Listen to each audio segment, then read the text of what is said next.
Am I ever going to need to know this stuff? You may find yourself asking that question as you make a timeline of the Spanish conquests or memorize the factors of industrialization. I'd like to begin our class by trying to address this question. Or more specifically, why is it useful for you to study history in school? Whether you know it or not, you're living through history. To understand why your world is the way it is, you have to know who decided that it should look the way it does. And that is history. But history is not just what people in the past did. You are living history. You are assembling facts and stories you hear about the world into a story that makes sense to you. If your story is not accurate, you won't be able to make good decisions about what political, business, and cultural leaders are telling you. In this course, you will be learning how history works, how historians gather information, and how they use that information to tell stories about why the past happened the way that it did.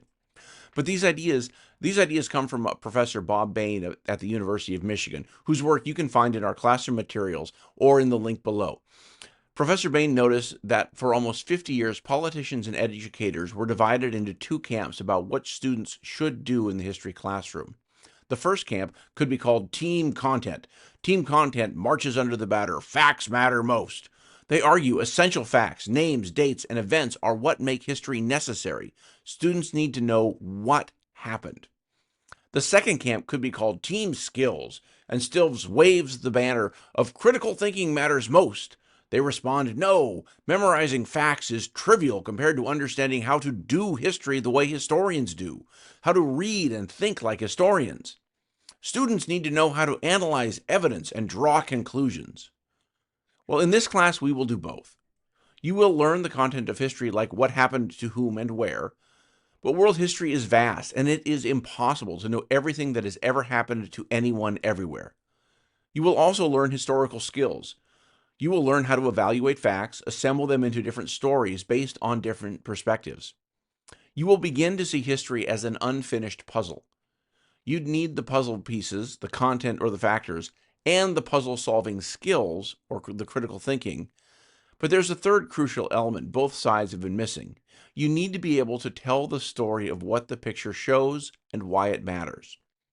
Like you'd sort puzzle pieces into color, edge pieces, or patterns. Historians evaluate evidence, asking themselves, is this source reliable?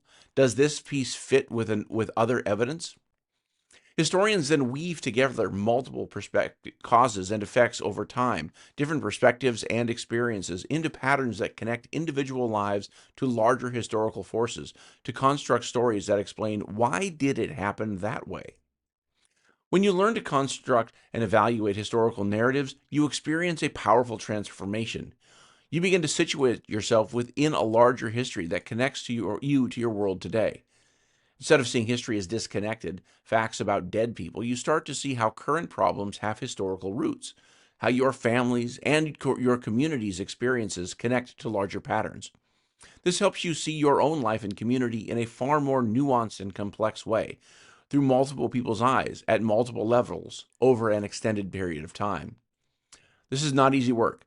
It's far more difficult than just memorizing facts or practicing skills in isolation. Yet there's strong evidence that this approach will help you learn facts more effectively, apply critical thinking to real world problems, understand your place in larger patterns, and become a critical consumer of historical stories. It will sharpen your awareness for the stories you encounter before, during, and long after you've taken your last history course. History isn't just a collection of facts to memorize or skills to practice in isolation. It's like learning to solve a complex puzzle, sort evidence carefully, build meaningful stories, understand how your life connects to larger patterns, and use these stories to make sense of your present and future. This narrative approach is what makes history truly usable. When you can solve the puzzle of why did it happen that way and connect those answers to your own life and times, are you ready to start building your own historical narratives?